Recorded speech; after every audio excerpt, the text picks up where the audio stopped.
Bonjour à tous, je m'appelle Virginie, je fais partie du réseau Mon Assistant Numérique. Alors je vais vous parler un petit peu de mon réseau et puis ensuite de mon parcours, de mon vécu puisque je suis entrepreneur, donc je vais parler de mon expérience de l'entrepreneuriat et puis je terminerai par peut-être donner un ou deux conseils. Comme je disais, je fais partie du réseau Mon Assistant Numérique, qui est un réseau français. Nous sommes une centaine à peu près en France, une centaine d'adhérents. Moi, je suis installée en Alsace.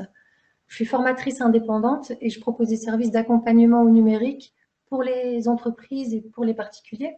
Pour ce qui est de mon parcours, donc moi, je suis issue d'une formation généraliste en langues étrangères et pas du tout à la base d'une formation informatique. C'est en fait vraiment quand j'ai déménagé en Alsace en 2010 que j'ai pris ce virage du numérique. En 2010, en fait, quand je suis arrivée dans le Haut-Rhin, j'ai repris un cycle universitaire à l'IUT de Mulhouse. L'intitulé de la formation était référenceur rédacteur web. Alors c'est vrai que à l'époque, l'IUT de Mulhouse était en fait un des premiers lieux à proposer une formation structurée sur le référencement. Donc je vais rappeler, le référencement, c'est donc l'optimisation d'un contenu pour les moteurs de recherche. Donc ça veut dire améliorer la visibilité par rapport aux moteurs de recherche.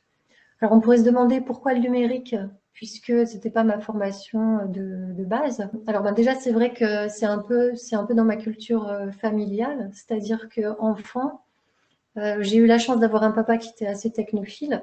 On avait assez vite, au début des années 80, des ordinateurs à la maison, là où c'était pas encore tout à fait si fréquent. Je me rappelle bien du TO7, Thomson 7, du MO5 aussi, qui était d'ailleurs, pour l'anecdote, l'ordinateur qui avait été choisi en 1985 pour équiper les écoles dans le cadre d'un projet informatique pour tous.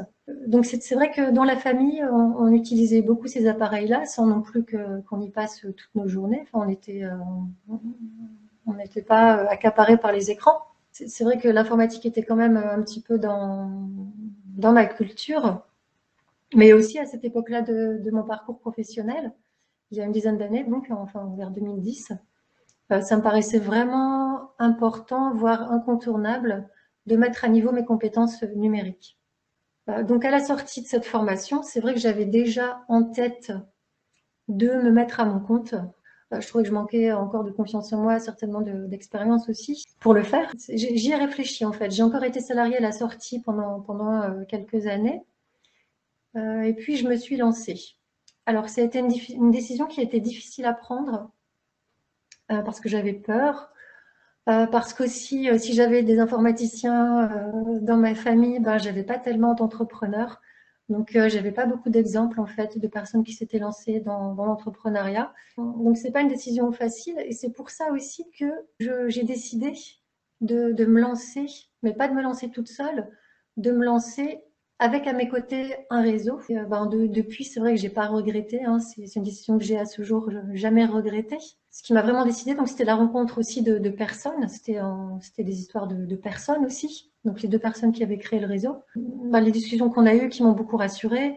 Et c'est vrai que j'avais alors un accompagnement sur le plan aussi bien, ça c'est important à la création, administratif, juridique, mais aussi un accompagnement commercial, un accompagnement technique, parce que l'informatique c'est tellement, c'est assez vaste, donc c'est difficile de maîtriser toutes les compétences. Bon, c'est pas non plus ce qui m'est demandé aujourd'hui, mais c'est bien de pouvoir faire appel à des gens qui ont des compétences complémentaires dans un réseau, surtout pour l'informatique et le numérique, quand on sait que ça peut bouger, ça peut changer assez vite.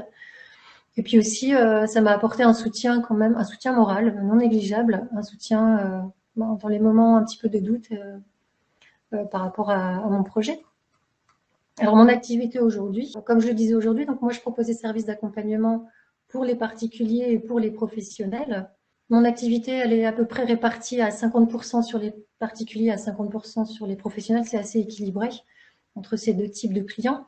Donc pour les particuliers, j'interviens à domicile pour les aider à mieux utiliser leurs appareils ou leurs logiciels, en essayant vraiment déjà de bien écouter. Je pense que c'est ça qui peut-être qui leur manque aujourd'hui, c'est d'être vraiment écouté et de leur faire une réponse qui est vraiment adaptée en termes de discours, même de vocabulaire, et puis de périmètre, de ne pas en dire trop et d'en dire suffisamment.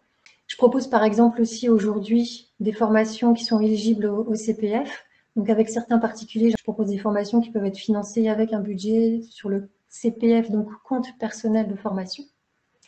Ce sont des formations qui doivent être qualifiantes ou diplômantes. Donc moi, j'ai des outils qui me permettent de certifier mes clients.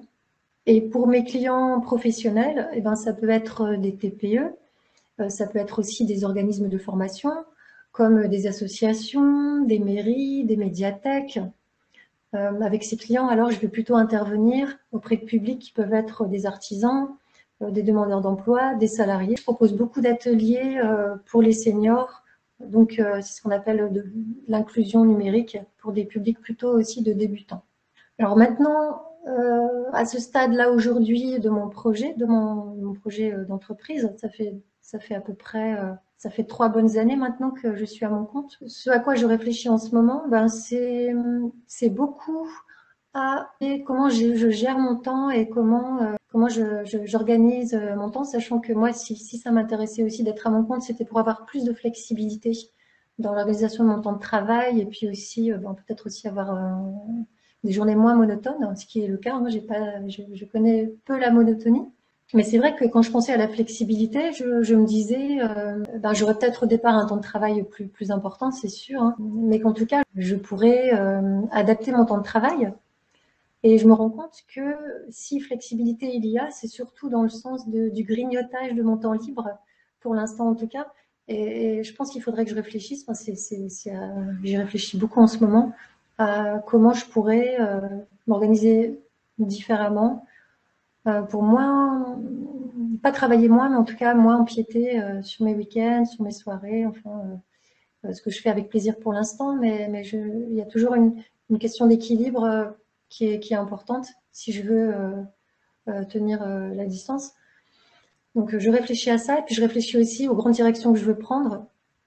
Là, après ces 3 années d'expérience, qu'est-ce que j'ai fait qui me plaît le plus, qu'est-ce qui me plaît le moins, sur quoi j'ai envie, qu'est-ce que j'ai envie de développer que je n'ai pas encore fait, sur quelle thématique nouvelle peut-être j'ai envie d'intervenir, et alors quelles nouvelles compétences je devrais avoir. Donc aussi, je réfléchis aussi en termes de continuer à me former.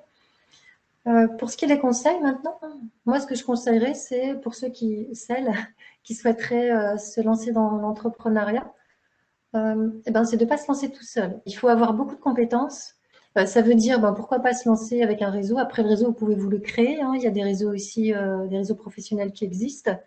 Les chercher. Alors, c'est vrai qu'avant les temps actuels, avec la situation sanitaire depuis l'année dernière, moi-même, j'ai dû arrêter les participations à certains groupes, certains événements, et je vais me remettre aussi à chercher d'autres réseaux. Mais je conseille voilà, de bien s'entourer.